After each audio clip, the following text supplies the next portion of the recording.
Welcome to Intuitive Transformations with your host, Sylvia Henderson, and discover tools, wisdom, and inspiration that will empower you to transform your life. Sylvia is an intuitive life coach and energy healer with a growing practice that is focused on empowering others to be more of who they want to be. For the next hour, join Sylvia and explore and unravel anything in the way of you creating the life that you would love to live on the OMTimes radio network.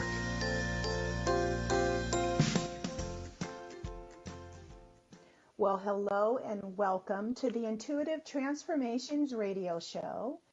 This is where you will learn tools that you can use to change and transform your life every Wednesday afternoon at 2 p.m. Eastern on the OMTimes radio network, the voice of consciousness at OMTimes.com. This is Sylvia Henderson, and I'm your host. I'm an intuitive life coach, and I'm an energy healer. My work focuses on releasing the limiting belief systems that hold you back in life. If you would like to learn more about me and the work that I do, please visit my website at intuitivetransformations.net. And while you're there, be sure to sign up for my newsletter, and you'll receive a special gift from me to you. Again, that's intuitivetransformations.net. Well, today we are going to talk about something that I believe is probably one of the most destructive forces in the universe. We're going to talk about fear, also known as false evidence appearing real, some people like to call it, and how you can learn to live your life beyond fear. Joining me today is Dean Sluyter, who has taught natural methods of meditation and awakening throughout the United States and beyond since 1970, from colleges and yoga studios to corporate offices and even maximum security prisons. Dean is known for his warm, funny, down-to-earth style and for making authentic, life-transforming teachings accessible and easy to understand. A grateful student of sages in several traditions, he has completed numerous retreats and pilgrimages in India, Tibet, Nepal, and in the West. Dean's books include Natural Meditation, a guide to effortless meditative practice, which was the winner of the Knotless Award for Best Book on Body, Mind, and Spirit Practices. He also authored The Zen Commandments, Cinema Nirvana, Why the Chicken Crossed the Road, and his brand new book, Fear Less, Living Beyond Fear, Anxiety, Anger, and Addiction. Dean has appeared frequently in national media, including the New York Times, National Public Radio, Coast to Coast AM, and the Oprah magazine. When not writing or teaching, Dean plays the ukulele and happily rides his Vespa through the streets of Santa Monica. And he is here with us today. Dean Sluyter, welcome to the show. Thanks so much, Sylvia. It's great to be here. Well, it's great to have you here. And listening to your bio, you live such an idyllic life. It really sounds wonderful being able to cool through the streets of Santa Monica on a Vespa, avoiding a lot of traffic that way too. That's right. Yeah, no, I'm a lucky duck. It's true. That's awesome. So how did it all begin for you? How were you first introduced to meditation? Well, really, it began for me with some spontaneous experiences in childhood. I had a number of just kind of what I later on recognized as experiences of opening up. At the time that they happened, they just kind of happened. I didn't try to describe them or anything. Probably the most dramatic one was when I was 11 or 12 years old, and my family was going to be going to a drive-in movie that night, which dates me, and my mom sent me out to the garage to clear out all the comic books and toys and things that my brothers and I had left in the back seat of the Nash Rambler station wagon, which also dates me. And I was out there picking up all the stuff, and my mind was racing for no particular reason except that my mind was pretty much always racing, even at the age of 11, and just thinking about, well, what about this, and what about that, and what about this, and what about that. The next thing that I picked up was a Mad magazine. And on the cover, as always, was a picture of their grinning mascot, Alfred E. Newman, and his motto, "What, me worry?" And all of a sudden, and I swear I'm not making this up, all of a sudden I realized that this racing thing that my mind had been doing, it was called worrying. And that I, on some level, had chosen to do it. I had turned that switch on, and therefore I could turn that switch off. I could choose to just drop all that worrying. And I did that, and my mind just went so clear. It was just like perfectly empty. It was as if the top of my skull opened up to the vast expanse of the sky, just whoosh.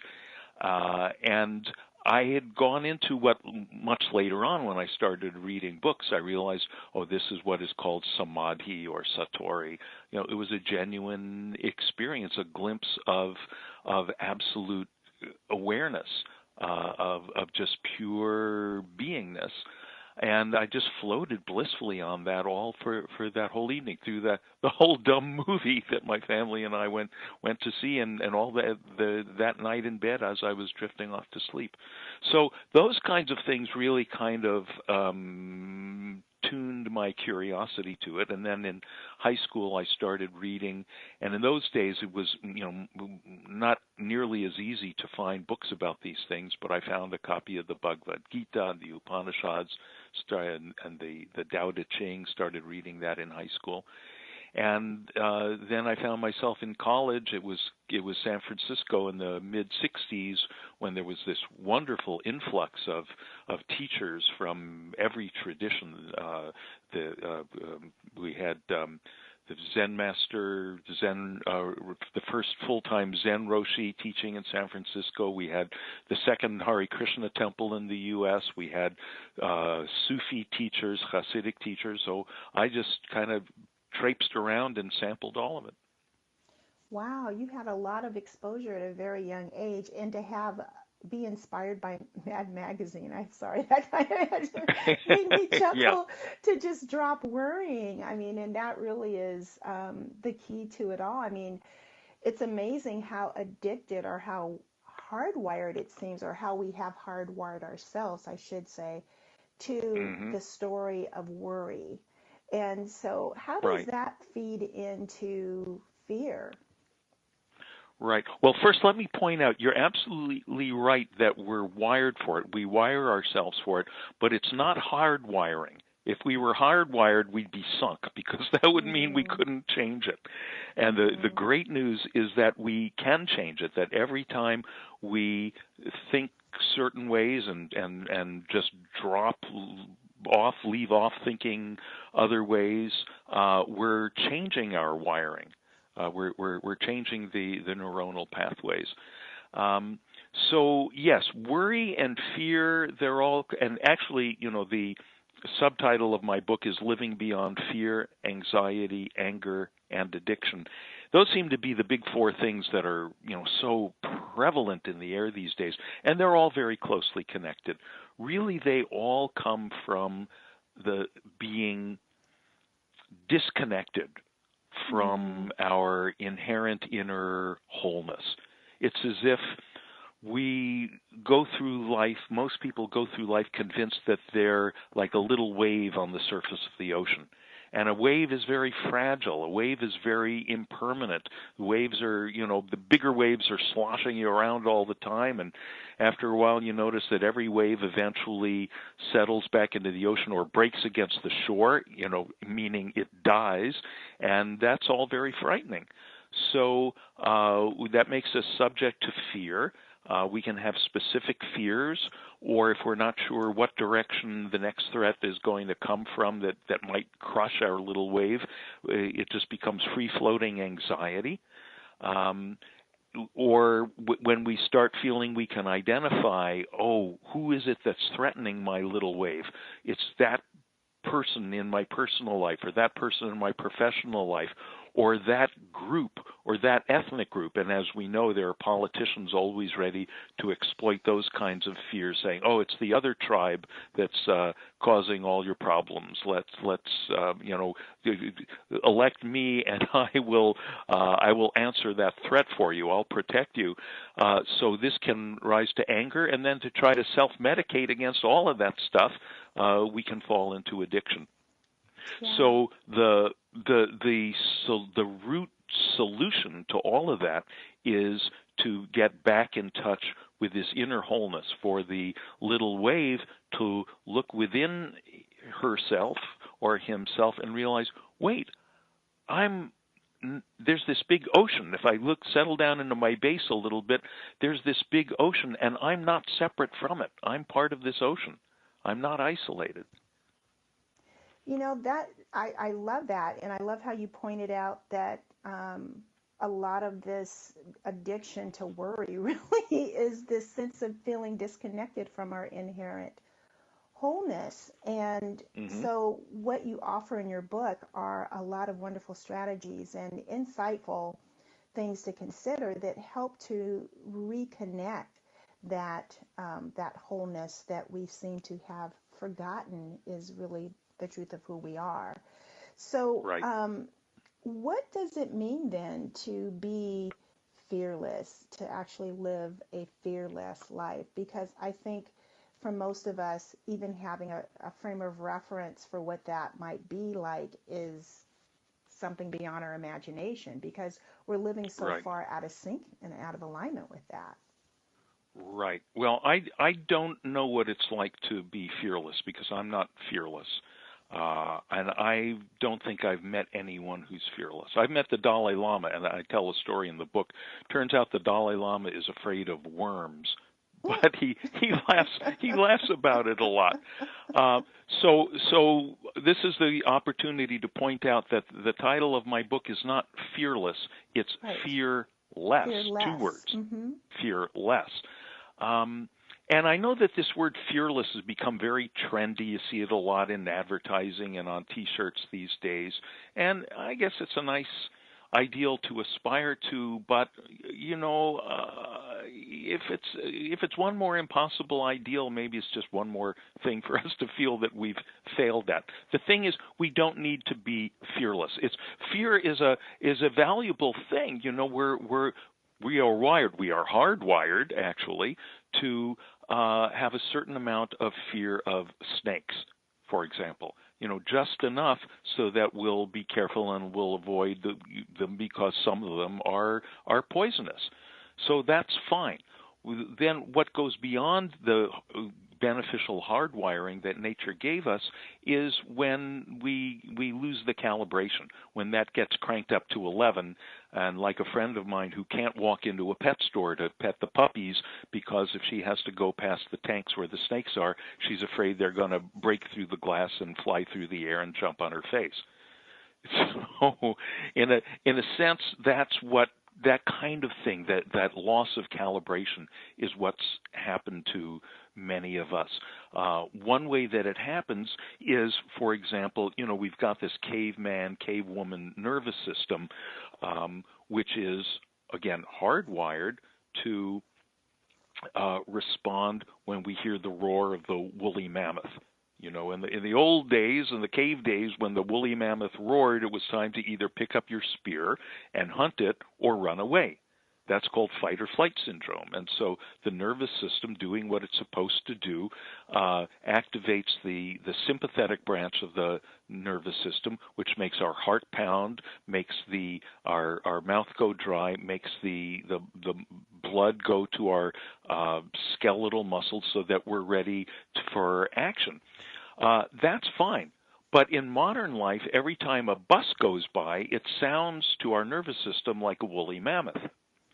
And so modern life tends to get us into this cranked up state where we're in fight or flight all the time, when it's not productive.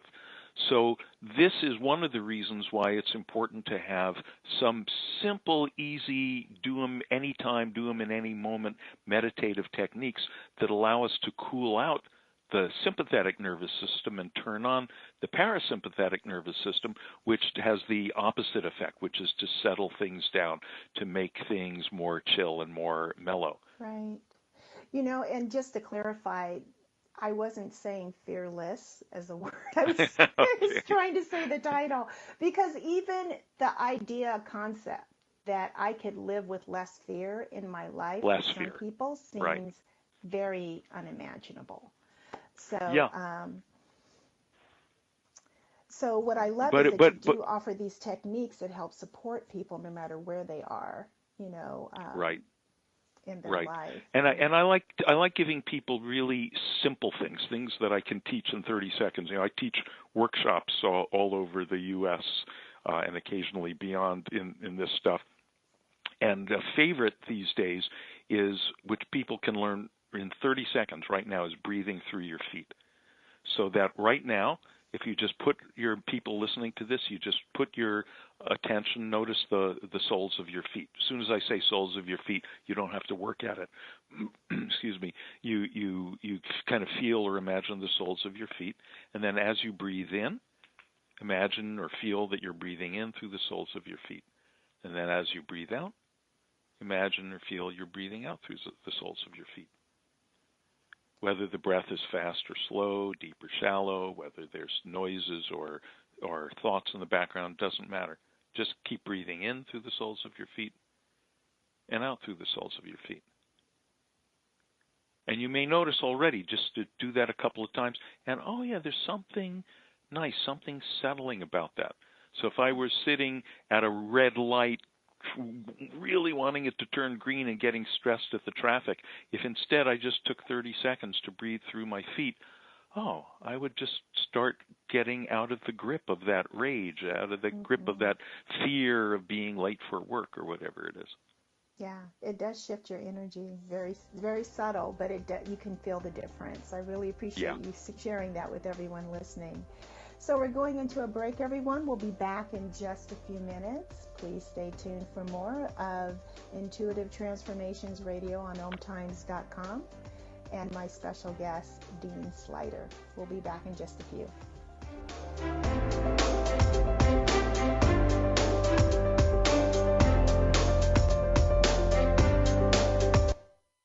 The future of Internet radio is here. OMTimes Radio. IOM FM. Ascending Hearts is no ordinary dating site, but a spiritual dating site with a purpose, to link you with your soulmate. We engineer the serendipity so you can trust that you will attune with someone that has the same matching vibration as you. Ascending Hearts, the conscious dating site for the spiritually aware.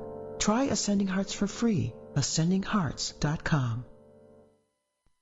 Hello, I'm Sandy Sedgbeer, host of OMTimes Magazine's flagship radio show, What is Going On? My passion is sifting through information, research, and innovations from New Thought teachers, speakers, and researchers pushing back the boundaries of what we know about life, energy, metaphysics, and the universe. I love shifting perceptions about who we are, why we're here, and how quickly impossible becomes normal when we open our minds, expand our awareness, and accept that the only limits that exist are those we place upon ourselves. So if you're the kind of forward-thinking, eager investigator of what lies beyond the current reality that most perceive, why not make a date to come play with me in the field of possibilities at 4 p.m. Pacific Time, 7 p.m. Eastern Time every Thursday, and together we can discover what's really going on. When I was little, I didn't talk for a long time. I was sensitive to lights and sounds, so I built secret hiding places where they couldn't get in. Sometimes I did the same things over and over, until one day I found out I had autism. My family got me help. Slowly, I learned how to live with it better. Early intervention can make a lifetime of difference. Learn the signs at autismspeaks.org/signs. Brought to you by Autism Speaks and the Ad Council.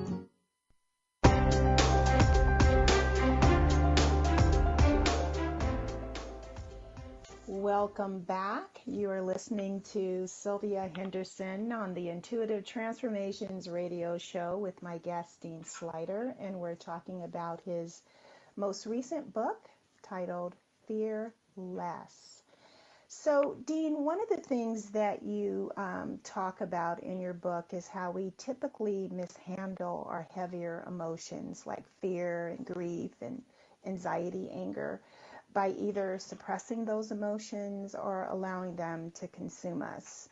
So, can you talk about that and why neither of those approaches work, and what can we reach for instead? Right. So, first of all, I think it's important to understand that emotions are supposed to be there.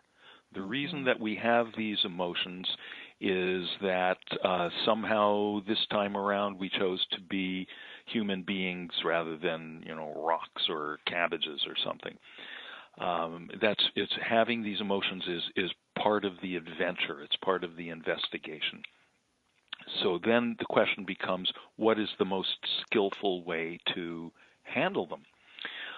Repression is an unskillful strategy because, as the word repress implies, we're pressing the feeling down somewhere. We can't make it go away. We're just pressing it down out of sight, and generally it gets pressed somewhere into the body. A whole lot of back pain in particular seems to come from repressed emotions.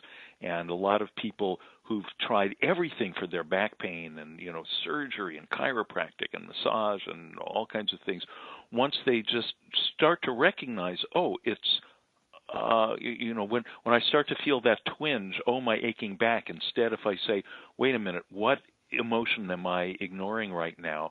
I'm angry. Or, I'm scared. And just recognize, okay, and it's okay for me to have that feeling. And very commonly, people will stop having the back pain. I've seen very dramatic instances of this. So repression, is not a skillful strategy. The other one, the opposite, is just to indulge, just to just go over and over the whole story, and just to, as you say, allow yourself to be consumed by it, and to keep coming back to it, because as you know, every moment is a fresh moment, a fresh chance to experience life, and if we keep in each fresh new moment keep going back to the old thing, it's there's a very vivid image about that in the Old Testament. It says that as a dog returns to its own vomit, so the fool returns to his folly. So the question becomes, what is the way between these two big rocks? What's the way into the clear open water? And that would involve, there's any number of strategies that we can use, of really methods of acknowledging the feelings, getting deep into them, and then releasing them. One that I've got in the book that is, I really have a lot, it's a lot of fun, and I use this one a lot in my workshops, is it's in a chapter in the book called The Sweetest Dog in the World. And what you do is imagine that the sweetest dog in the world is sitting there in the room with you, and you close your eyes, and mentally you tell the whole story to the dog, and you let the feelings just totally indulge, just for once. Pour the whole thing out. Pour it out, and that sweet dog is the best listener in the world, because they don't ask questions, they don't interrupt, they have no idea what we're talking about, but they completely, they don't get caught up in our story, but they understand emotions. And just imagine that sweetest dog in the world is taking the whole thing in, and you just keep telling the story till there's nothing left to tell. Then take a breather, or walk around the block or something. Then sit down again, close your eyes again, and go through the whole thing the second time, but this time imagine that you're the dog. And you looking around the room with your sweet doggy eyes of love, and there's your sweet human friend, the one you love so much. And she's moving her mouth, making those funny sounds again. Okay, look, I'll listen to this, and I can understand her emotions. She's so hurt, so vulnerable. Okay, honey, just pour it out. And as she's pouring the story out, you take all those emotions into your doggy heart, and there you explode them into space. You just let them dissolve into space. Wow, that's the ultimate exchange of compassion, isn't it, for oneself? Yeah, it is. It is, and it really is. It's in the basic mechanics of it are very similar to some of the compassion practices of Tibetan Buddhism, which I studied for years. But it's kind of an update that's more in keeping with the lives of America in 2018. Gotcha. So, most people, looking at the subtitle, most people think of fear and anxiety as being very similar. But when you bring in the concept of anger and addiction, can you speak to how the relationship between fear and anxiety are intertwined with anger and addiction? Yeah. First of all, anger. You only get angry when something that you have identified yourself with is threatened. Mm. If you feel that, let's say you've very much identified yourself with, well, I have this certain status, I have this certain dignity, and then someone disrespects, or at least they do something that you perceive as disrespecting your status, disrespecting your dignity, then you're going to get angry at them. Addiction. I've got quite a lot of experience of dealing with addicts. When I lived in New Jersey, I actually ran some programs for a while at a couple of rehab places for addicts and alcoholics.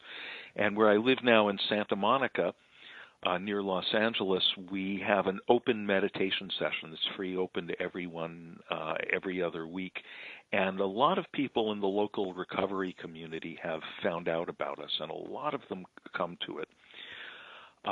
One story, which I do tell in the book, I think is very, really kind of gets to the heart of this. A young girl about 19, 20 years old came a couple of times to our Tuesday night session. Didn't say anything. Her second or third time, just before she left, she kind of called me over, pulled me aside, and she quietly said, "I just want you to know I'm a heroin addict. I've been sober for 6 months. In tonight's meditation, I just sunk so deep within myself. It was so blissful. It was so healing and delicious. I didn't think I could ever feel this way again in this life without drugs." Mm.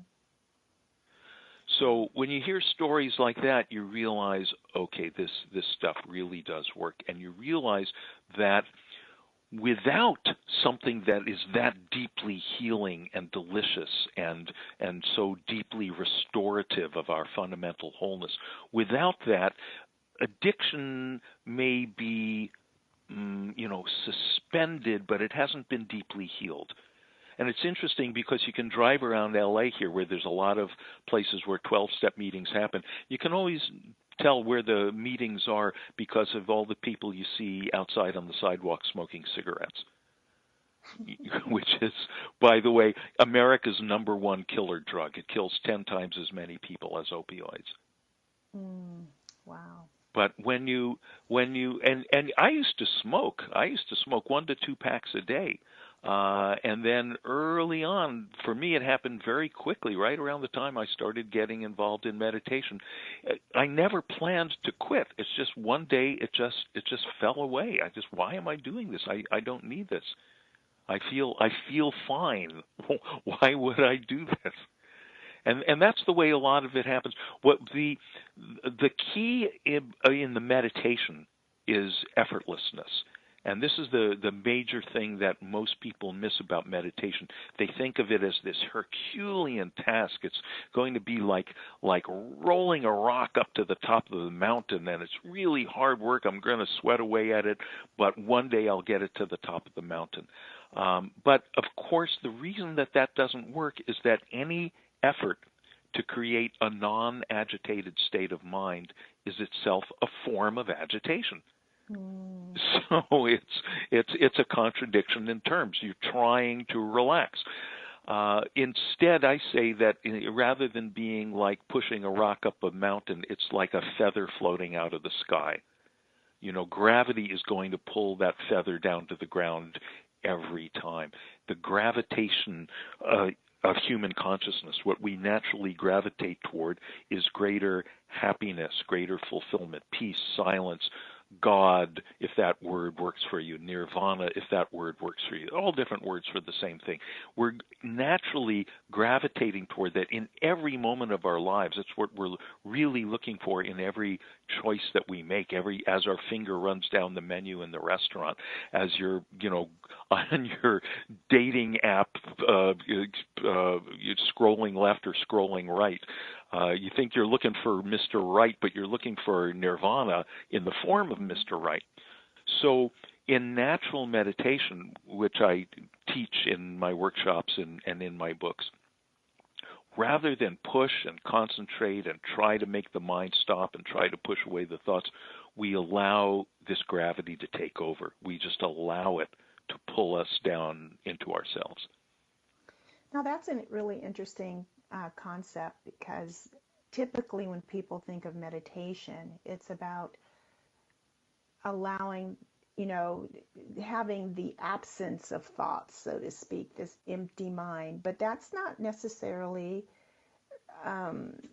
what meditation is. I mean, when you speak of natural meditation, can you talk a little bit more about that? What is natural meditation? Because that's the core of your practice.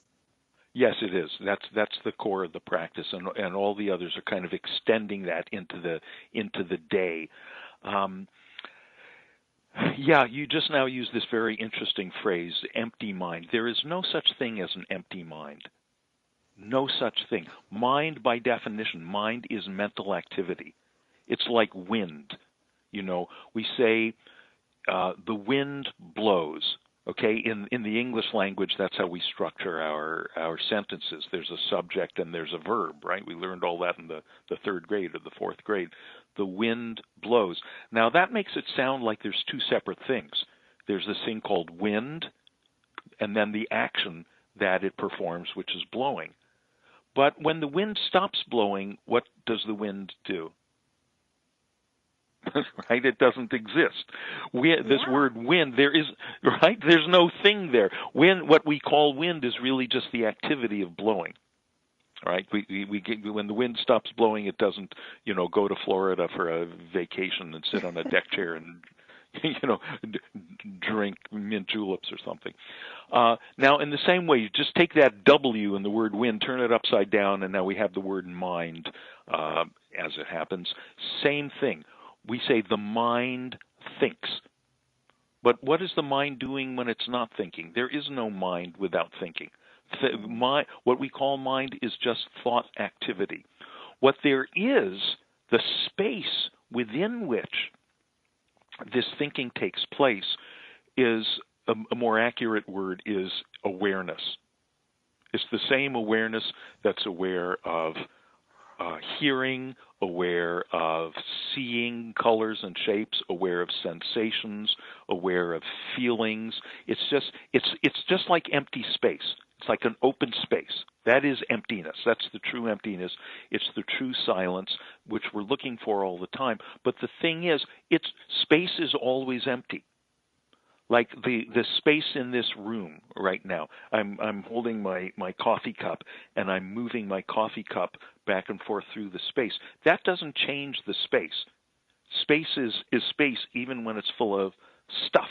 It's like, to use another analogy, it's like a mirror. We can hold red objects and blue objects and yellow objects in front of the mirror, but the mirror is always perfectly colorless. It's just perfect crystalline colorlessness. And that's what our awareness is like. It's because our awareness is inherently free of any colors or shapes or thoughts or feelings, including fear and anger and all of that.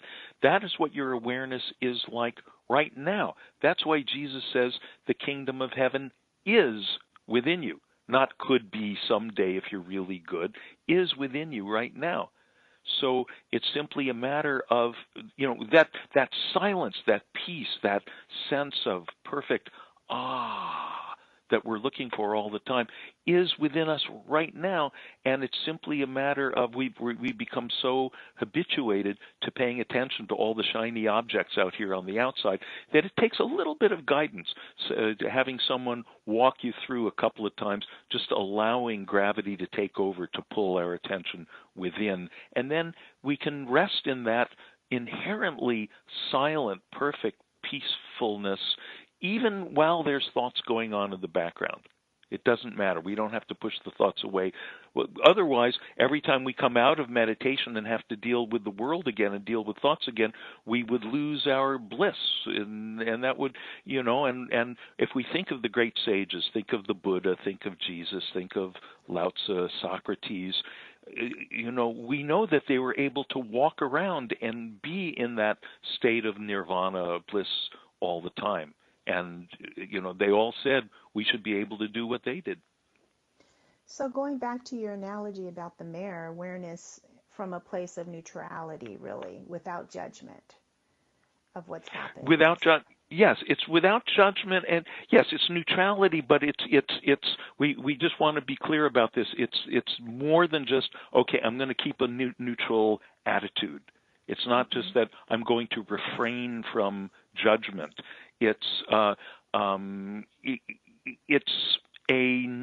natural state, the natural core of our own existence. Like when you first wake up in the morning, there's a moment that most of us usually miss just before we start to think. Right? It's like the lights are on. It's like the screen of the TV has been turned on, so it's perfectly glowing, but no action, no picture has come on yet. Again, that's just an analogy, but something like that. And again, we can contact that all the time, and that's where the peace and the happiness we've been looking for in outer things, that's where we can find it all the time. Well, I'm looking forward to being in that state on a constant basis. Yeah, and anyone can do it. It's so easy. It's so simple. And by the way, on my website, I've got audio tracks, and anyone can access those for free, where I'm guiding you in the meditation, so you can slip right into that. Awesome. Well, we'll be back in just a few minutes. I know we're going to be going into a break here. And when we return, I'm going to have Dean share with you how you can get in contact with him, visit his website, get that guided meditation, and learn more about how you can fear less in your life. We'll be back in just a few minutes. Stay tuned for more.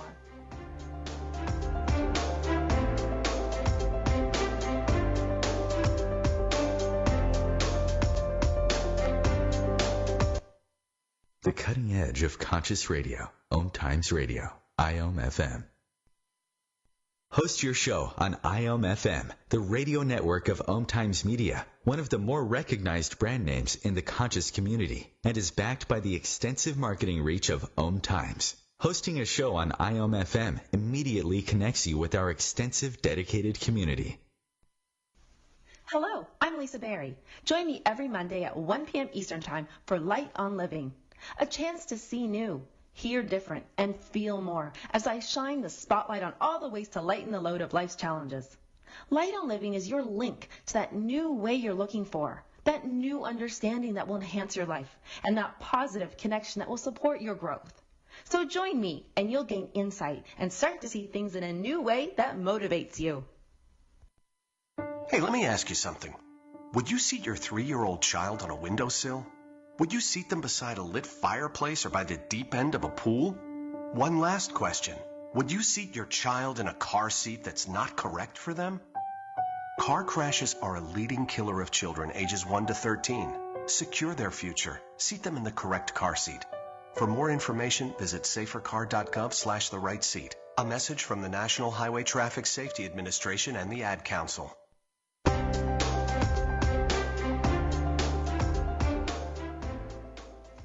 Welcome back to the Intuitive Transformations radio show. This is Sylvia Henderson with my guest, Dean Sluyter, and we are talking about his latest book titled Fear Less, Living Beyond Fear, Anxiety, Anger, and Addiction. And Dean, before we went into the break, you had shared with those listening that you had a guided meditation that they can have access to by visiting your website. Would you mind sharing what your website is?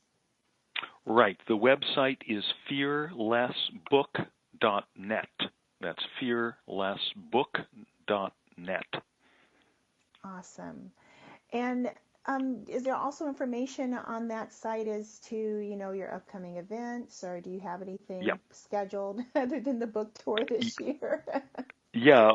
All my information. I've got, this is my 5th book, and I've got chapters from my previous books. I've got one book that's about enlightenment lessons from the movies. You can find out all about how Snow White and the Seven Dwarfs is really about enlightenment, and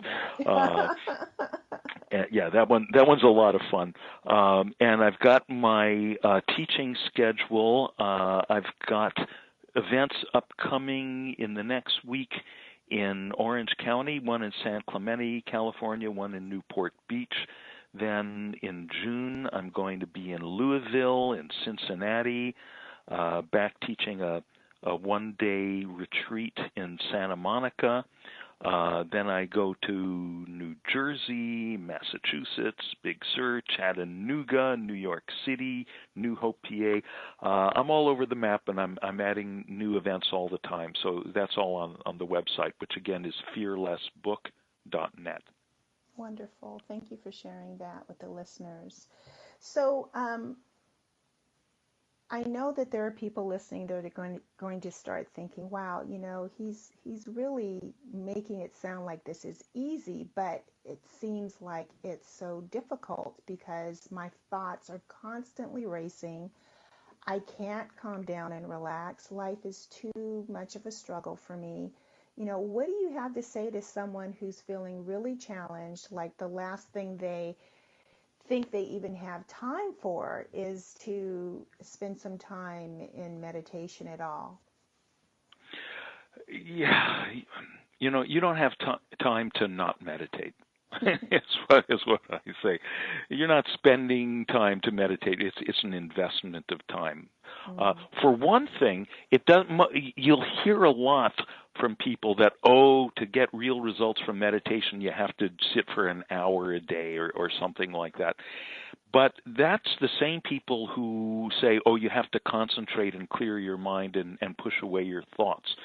What happens, and I know I'm kind of generalizing and simplifying, but in general, what happens is people sit there for an hour straining, trying to do this unnatural thing of making their thoughts stop, which and they just wind up stirring up the waters more, turning it up more. And it's exhausting trying to do that. I know. I mean, that's the way I started when it started with this thing many, many years ago. And what happens is for maybe 50 minutes, they're straining, trying to clear their minds. And then finally their mind becomes so exhausted that they give up. And then once you give up, then gravity takes over. And you slip into the natural state of just resting within your own awareness, within your own beingness, the kingdom of heaven within. And you say, it took a lot of work and it took an hour, but it was really worth it. So what I show people instead, and this is, I haven't made this stuff up. This is what I was very fortunate enough to learn from my own teachers who come from real authentic traditions going back hundreds of years in India and Tibet. And what they showed me how to do is just go straight to that part of the last 10 minutes. Just skip the 50 minutes of strain and go to the 10 minutes of allowing gravity to take over. So it doesn't take a lot of time. And what I would say is fine. If you've lived for 20, 30, 40, 50 years of being caught up in stuff, try this for a month or 2 weeks, sitting down for 10 minutes every day, set a time, just like brushing your teeth. Everyone gets around to brushing their teeth every day. So do this every day for even 5 minutes. And then see. And the thing is, I've worked with everyone from TV producers out here in LA under intense pressure trying to get these shows on the air under in insane schedules. I've worked with them. I've worked with students at a top-notch prep school in New Jersey under intense pressure, getting ready to go to Ivy League colleges, and I've worked with prisoners in maximum security whose just really their health and safety is in danger every day, and I found out that they all can do it if with a little bit of proper guidance. I mean, you do need some proper guidance, some skillful guidance, and once you get they've all been able to do it. There's no reason why anyone hearing my voice should be an exception. So you keep referring to gravity takes over, and I'm just wanting to know if you can flesh that out a little bit more. What does that mean when gravity takes over? Is it like the self just falls away, or you're finally just present with what is? And can you okay, so that? Sure. So let's say, okay, people are listening to this broadcast right now, or podcast, or whatever it is, and they're finding it pretty interesting, so they're paying attention.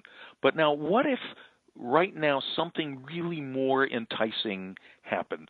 So, suddenly a circus parade is going past your window, and there's clowns, and there's jugglers, and there's the pretty lady dancing on top of the white horse in the sequin dress, and there, all this. Wow, it's a circus parade. Now, naturally, your attention goes to that. You don't have to make a decision. You don't have to make any effort. It's because the way our minds are built. It's like, heat-seeking missiles. We are happiness-seeking organisms. Our attention goes there naturally. And what we're doing in every moment is these poor little happiness-seeking organisms, we're bouncing around in the world of objects and experiences and substances, tasting this, trying this, maybe this relationship, maybe this movie, maybe this book. There's nothing wrong with all that stuff. I love movies. I love books. I love relationships. It's great, except that it doesn't solve the basic human blessing and curse, which is that we have this intuition that there's this deepest happiness. There's this happiness that doesn't depend on anything, that doesn't go away. So by letting gravity take over, what I mean is with a little bit of guidance, you find out that you can allow, because as Jesus and the Buddha and all the other sages attest, that most attractive happiness, that thing which is even more incredibly fulfilling than the best circus parade in the world, because that's inside you all the time. Once you get just turned toward that, you automatically get pulled into it. You automatically settle down into it. Now, sometimes the experience subjectively is, wow, it was so clear and so blissful and so deep. Man, it's just going to take me 10 minutes to get my eyes open. Sometimes we're not so sure. Sometimes it's like, okay, I'm thinking about my laundry list, I'm thinking about that, and then there's some little period where I'm not quite sure what happened. It's a little bit, it's more fuzzy. But then maybe the cat jumps on your lap or your phone rings and you realize, no, I don't want to open my eyes right now. There's something about that's just sitting here in my own beingness that is very attractive. It's very fulfilling. And then, and that has to do with the fact that it's an organic process. It's a natural process. So the subjective experience will sometimes be more clear, sometimes less clear. That's not important. What's important is that more and more that comes out of meditation with us. More and more that background silence, that background happiness, that fulfillment is there. It's like you take a dry sponge and you throw it in a bucket of water. It comes out wet. And you do that enough times, this particular sponge, it's some kind of special sponge, that after a while it doesn't dry out again. So you're walking around in that happiness, that fulfillment, which is in that peace, which is inherent in our own beingness. It's not a state, really. It's our natural, the nature of existence, what the Hindus called Satchit Ananda, which just means the bliss of awareness of beingness itself. And more and more you're just walking around in that, and so you're still going to movies and reading books and doing what you do, but it's no longer this desperate quest for happiness. More and more it's an expression of happiness. Wow, I really like that, because that, describing us as happiness-seeking organisms is so dead on. We're always looking for, how do I become happy? And we're thinking it's all outside of ourselves. If I have this, or if I do this, or if I'm with this person, then I'm happy.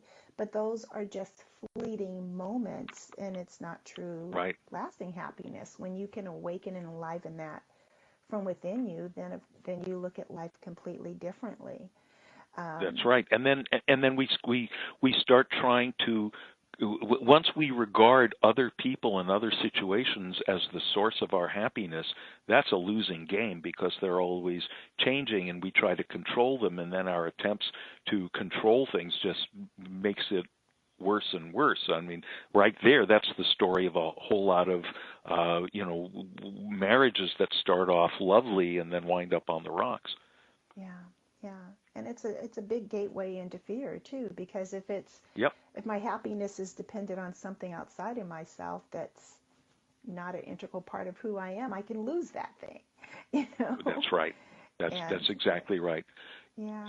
People tell me, well, I meditate on the golf course, or I meditate when I play my guitar, and I say that's great. I play my ukulele, and I go into that zone. I know what you're talking about. That's great. But what happens if you get arthritis and you can't play the guitar again? Or what happens if you have a stroke and you can't play golf or tennis anymore? And as we get older, and we were visiting our parents and relatives in the nursing home, and we start to realize, that could happen to me someday, and that's really kind of the semi-final exam. If it happened that all I could do is sit in a wheelchair and not even be able to string coherent sentences together anymore, could I be okay with that? Yeah. Well, that's really the whole thing is, how do we loosen our need to identify with our external circumstances? Exactly. Stop making that without us the qualifier of who we are. And just doing that is going to allow a lot of fear to drop away, because then there's nothing you can really lose. Exactly. All our fears really are fears of someone or something taking away the things that we've identified as our sources of happiness and security and safety. And once that source is identified as being within you, then then you're good to go.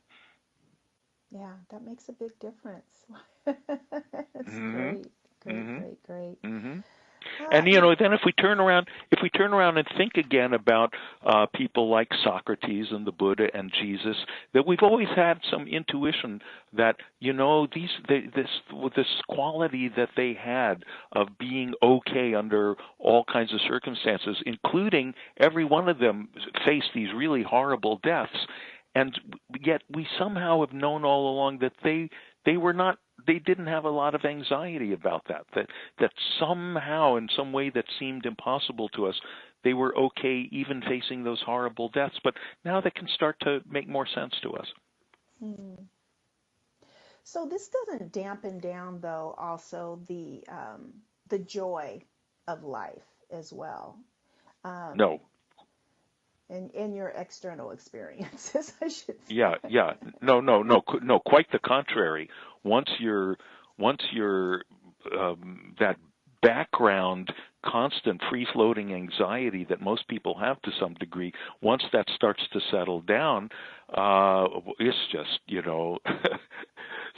celebration time. Wow, that's great.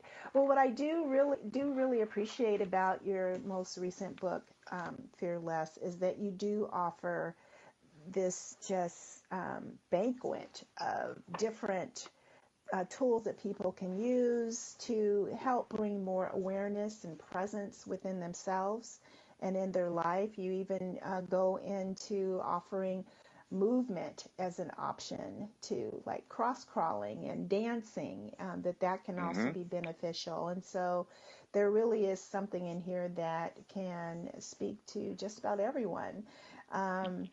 I do have to share, though, you do have this one chapter about what happened on November 9th, 2016, which we won't even talk about because we don't have enough time for that.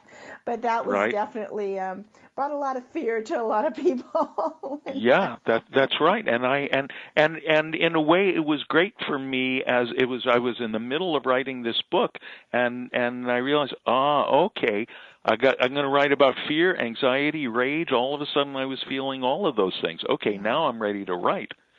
Yeah, isn't that interesting? We definitely are living in some interesting times, and so the theme of your book is definitely quite timely, Yeah, so all too timely. All too timely. So for those of you listening, Dean Sluyter's book is Fearless, Living Beyond Fear, Anxiety, Anger, and Addiction. And I just want to let you know his last name is spelled Sluyter, but it's pronounced Sluyter. And Dean, I want to thank you so much for joining us on the show today. You've been just a delight. Thank you. It's been really a pleasure. Wonderful.